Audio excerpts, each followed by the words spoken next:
Assalamualaikum warahmatullahi wabarakatuh. Alhamdulillah. Alhamdulillahi rabbil alamin. Wassalatu wassalamu ala asrafil anbiya'i wal mursalin. Amma ba'd. Muslimin muslimat yang dirahmati Allah subhanahu wa ta'ala, tak terasa kita berada di majlis Ramadan yang keempat, yang mana nasihat dari Al-Faqih wal Mujaddid Syekh Shalih Ibn Utsaimin rahimahullahu tabaraka wa ta'ala, yaitu perkara qiyam Ramadan, salat tarawih. Bicara qiyam Ramadan supaya kaum muslimin tidak terpecah, bahwasanya ibadah yang dilakukan di malam hari khususnya adalah salat, ruku', sujud kita, keharibaan Allah subhanahu wa ta'ala, itu dikenal dengan qiyamul lail. Di zaman Rasul disebut dengan qiyamul lail. Oleh karenanya disebut qiyam Ramadan. Man qama Ramadhana, barang siapa yang berdiri untuk sholat di bulan Ramadan. Kemudian para ulama, sebagai bentuk pembelajaran bagi kita sekalian, mereka memudahkan ibadah malam atau sholat malam yang dilakukan di hari-hari umum dikenal dengan tahajud. Adapun sholat malam yang dilakukan khusus di bulan Ramadan disebut dengan tarawih. Dari sini kita berharap muslimin muslimat sudah tidak lagi bingung apa itu tahajud, apa itu tarawih. Semua sama. Payung besarnya adalah qiyamul lail. Nah, Syekh Shalih Utsaimin rahimahullahu tabaraka wa ta'ala menukilkan ayat Allah, tatajafa junubuhum 'anil madaji'. Jadi punggung-punggung dan perut-perut yang memang sengaja jauh dari tempat tidur. Untuk apa? Untuk qiyam, untuk sujud kepada Allah subhanahu wa ta'ala. Dari sini kemudian Rasulullah sallallahu alaihi wasallam memberikan penguat, afdhalus sholati ba'dal fariḍah sholatul lail. Sebaik-baik salat setelah salat wajib. Jadi setelah subuh, zuhur, asar, maghrib, dan isya, sebaik-baik sholat adalah sholat malam. Karenanya pintu surga terbuka. Wahai sekalian manusia, afsus salam, sebarkanlah salam. Wasilul arham, sambung tali silaturahim. Wa at'imut ta'am, saling memberikan makan, sedekah makanan. Wa shollu bil laili wan nasu niyam, dan salatlah kalian di waktu malam dalam kondisi sebagian besar manusia tidur, dalam kondisi nyenyak. Tadkhulu jannata bisalam, niscaya engkau akan masuk surga dengan selamat. Masya Allah.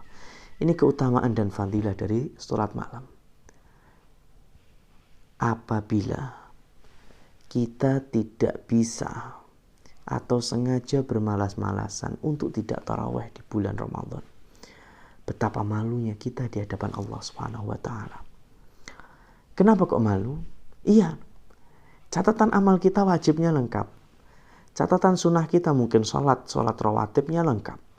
Mungkin ada puasa sunnah. Tapi ketika malam hari, ibadah kita kosong. Selama 11 bulan kita ini tidak pernah tahajud. Lah kok Ramadan juga sama saja tidak terisi dengan taraweh, fana'udzubillah, maka rugi sekali.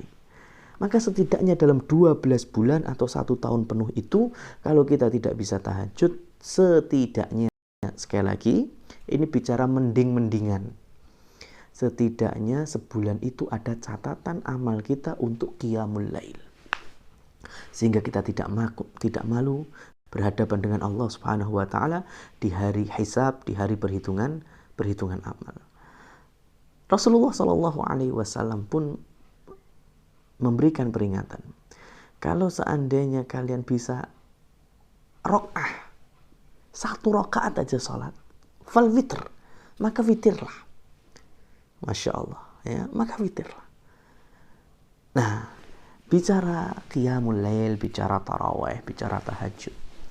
Tahajud Rasulullah SAW itu tahajud yang begitu panjang. Kalau Anas menceritakan itu, berdirinya sama rukuknya itu sama, lama dan panjangnya.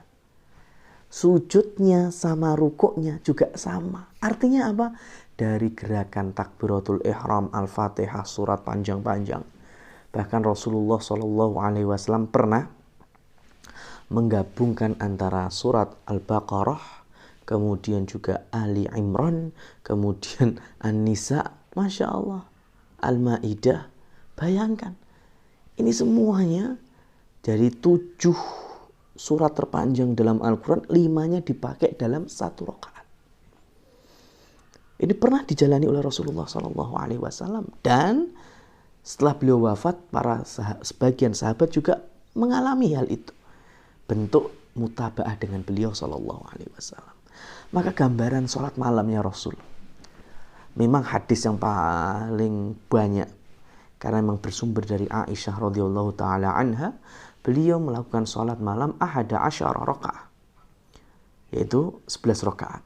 Memang riwayat berikutnya ada 13 rakaat, 13 rakaat. Artinya apa kok bisa 13 rakaat? Karena beliau SAW memulai sholat malam dengan 2 rakaat ringan terlebih dahulu. Kemudian baru 2 rakaat panjang, salam, 2 rakaat panjang, salam, 2 rakaat panjang, salam, 2 rakaat panjang, salam, 2 rakaat panjang, baru 1 witir. Ini totalnya jadi 13 rakaat. Nah, khusus di bulan Ramadan, Rasulullah SAW H-7 dari Idul Fitri beliau masuk Masjid Nabawi. Kemudian sahabat meminta untuk makmuman dengan beliau, dan Rasulullah SAW mau. Dan begitulah panjangnya sholat malam beliau. Hari berikutnya beliau pun lagi-lagi mengimami para sahabat, tapi lebih pendek dibandingkan malam sebelumnya. Hari berikutnya beliau ngimami lagi. Anas bin Malik meriwayatkan seakan-akan kita itu tidak dapat waktu untuk sahur, saking panjangnya tarawihnya Rasulullah SAW. Bayangkan ini. Nah, sampai kemudian beliau selepas itu tidak lagi di Masjid Nabawi sholatnya. Sehingga para sahabat bertanya, ya Rasul, kenapa engkau semalam tidak hadir, tidak mengimami kita sekalian? Kata Rasulullah, aku takut, ya, akhafu an yufradha alaikum. Aku takut sholat malam khusus di bulan Ramadan menjadi wajib bagi kalian. Rahmatnya Rasulullah kepada umatnya. Ya, Masya Allah. Nah ini sehingga ketika di zaman Umar radhiyallahu ta'ala anhu, beliau melihat kaum muslimin itu sholat sendiri-sendirian di Masjid Nabawi. Kemudian beliau memerintahkan salah satu imam saat itu, Ubay bin Ka'ab radhiyallahu anhu, untuk mengumpulkan dan mengimami kaum muslimin supaya lebih kompak dan ukhuwahnya kelihatan, syiarnya kelihatan. Dan ini ijtihadnya Umar bin Khattab. Bukan Umar bin Khattab membuat perkara baru dalam agama, tidak. Buktinya sholat tarawih secara berjamaah sudah ada di zaman Rasulullah SAW. Nah, tapi karena sahabat masih cukup banyak dan banyak kaum muslimin yang baru masuk Islam dari wilayah selain Jazirah Arab, dan Ubay bin Ka'ab panjang-panjang bacaannya, akhirnya Umar bin Khattab meminta untuk dipendekkan suratnya. Jadi 1 rakaat itu ada yang 20 ayat, 30 ayat, tapi Umar menambah rakaatnya. Sehingga muncullah 23 rakaat. Apalagi nanti di zamannya Imam Malik rahimahullah, beliau berpendapat tarawih itu 36 dan 43 rakaat. Dan beliau mengimami di Masjid Nabawi itu 43 rakaat dari ba'da Isya sampai sahur. Jadi permasalahan perbedaan pendapat dalam rakaat tarawih itu sudah nggak perlu kita jadikan perpecahan, apalagi sampai memakai kaidah iftiraku ummati rahmah. Tidak seperti itu. Sudut pandangnya adalah tumakninah dan khusyuk. Kenapa disebut dengan tarawih? Karena diambil dari rohah. Ada istirahatnya, ada refreshingnya. Karena setiap 2 rakaat ada istirahatnya, setiap 2 rakaat ada istirahatnya. Katakanlah 11 rakaat, tapi hanya 5 menit. 23 rakaat hanya 10 menit. Ini dari sisi nama tarawih aja sudah nggak nyambung. Oleh karena itu, mari kita jadikan qiyamul Ramadan kita sesuai dengan penamaan dari para ulama. Meskipun kita tidak mampu persis sebagaimana tarawihnya Nabi, tapi setidaknya berusaha untuk khusyuk dan tumakninah.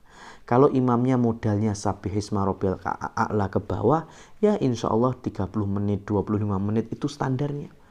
Dan ulama memberikan nasihat, kalau di masjid-masjid yang ternyata tarawihnya tidak tumakninah, terlalu cepat sehingga bisa membatalkan sholat itu sendiri, dianjurkan untuk tarawih sendirian. Demikian aku qouli hadza. Wassalamualaikum warahmatullahi wabarakatuh.